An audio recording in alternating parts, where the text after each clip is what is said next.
emotions and kind of the excitement of the moment when you also have to focus on obviously being ready to, coach a game and deal with a very good opponent in the Sixers? Yeah, I mean, just focus on the information, focus on what's most important, focus on the facts, what's going on, and how we can execute that. And so you have to embrace all that, especially with the Bill Russell ceremony to begin with. I think that's important. We should feel that.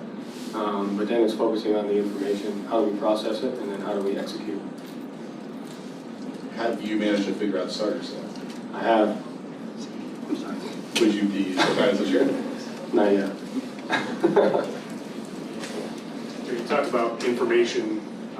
You're still in information gathering mode too, because you haven't had Luke, and there's still lineups to figure out.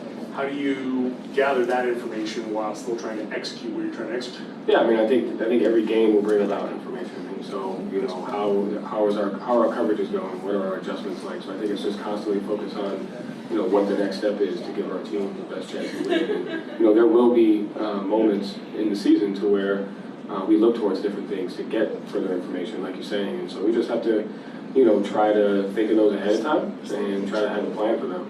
But the game will tell us what to do. Joe, you referenced Bill Russell, and I was just wondering, in your capacity here, have you ever had a chance to meet Bill Russell?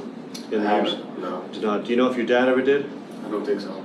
Okay, and could you just speak to what, as a young guy, what Bill Russell means to the Celtics? Yeah, I mean, he means more than basketball. I think he's a legacy on the court, and there's a legacy off the court for where he fought for, and for how he represented the Celtics. And I think that's the thing to focus on the most is everybody in our organization is trying to impact the Celtics and impact the community the way that he did.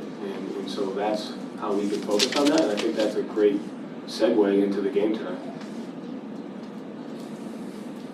Any other questions?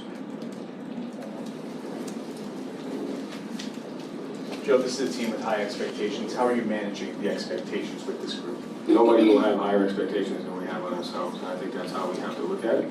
And I think it's more about how we judge ourselves every day than what someone puts on us, because they're not there. And so, we have to embrace those, and at the same time, we have to understand we'll be harder on ourselves than anybody else. And I think that's one of the strengths of our guys is they really want to win and they want to be held to the highest standard, and they do that for each other.